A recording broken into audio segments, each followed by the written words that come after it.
मैं फिर से सवाल उठा रहा हूं। मेरी नजर में कर्नाटका के इस चुनाव में हिजाब भी एक मुद्दा है, हिजाब एक मुद्दा है, मगर हमको यह बोल दिया गया है कि नहीं नहीं, ओवैसी की तकरीर पर, भाषण पर भरोसा मत करो, अभी नहीं बात करना हिजाब की, बाद में देखेंगे। वो बाद कभी आता ही नहीं है, याद रखो। लोहा जब गर्म रहे जब ही हथौड़ा मारते, ठंडा हवा से कुछ असर नहीं होता उस पर, याद रखो।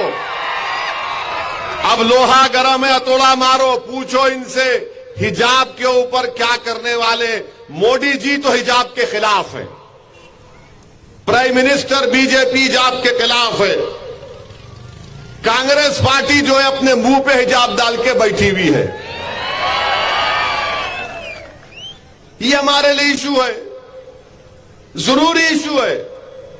भारत के संविधान में जिसको बाबा साहेब अंबेडकर ने बनाया, right to culture fundamental right है। आर्टिकल 29 में किसी का कल्चर फंडामेंटल राइट है, तो हिजाब भी मेरा कल्चरल राइट है। मगर कांग्रेस का कोई लीडर नहीं बोलेगा। क्यों नहीं बोलेगा? नहीं नहीं, अगर यहां बोले तो उनके वोट नहीं मिलते। अरे ये उनके इनके वोट का सवाल नहीं है, सच्चाई की को बयान करो। सच्चाई है कि इशू है, हमारे बच्चियां स्कूल को, कॉलेज को नहीं जा पा रही हैं, मगर आप इस पर नहीं बात करेंगे।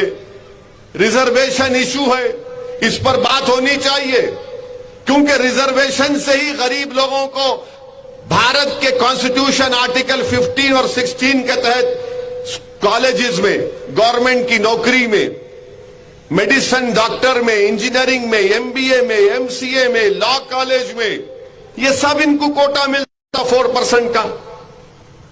भारत के प्रधानमंत्री तो नहीं पसंद करते कि माइनॉरिटी रिजर्वेशन हो, मुस्लिम रिजर्वेशन हो। उनको तकलीफ होती उनकी पार्टी को कि कोई गरीब का बच्चा डॉक्टर बन जाए, कोई बेवा की बेटी कलेक्टर बन जाए। इनको पसंद नहीं है।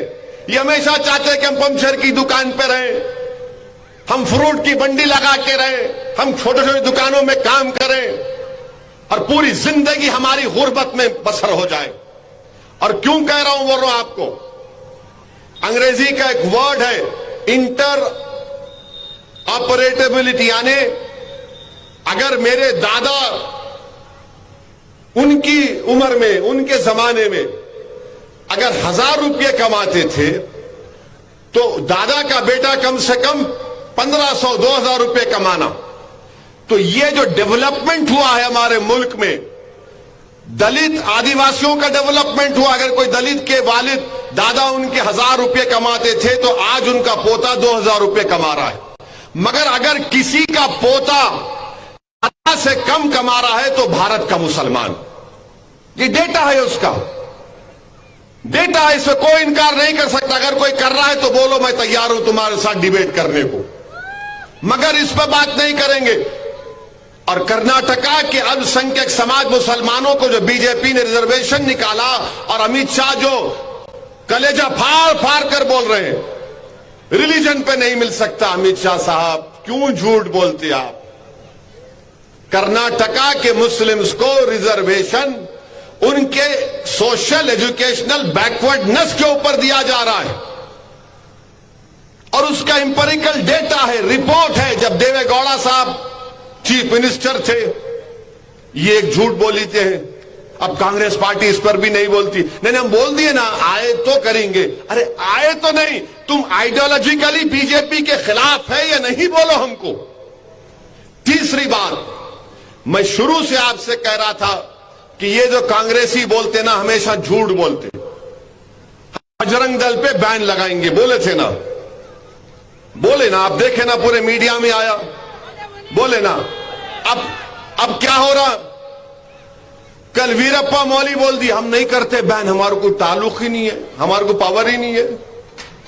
आज जगदीश शेट्टर साहब जो कर्नाटका के एक सीएम है, उन्होंने बोले नहीं नहीं, बजरंग दल पे कोई बैन नहीं। जब ये बात आई तो कांग्रेस के जितने चमचे थे, इनके चमचे थाली थाली थाली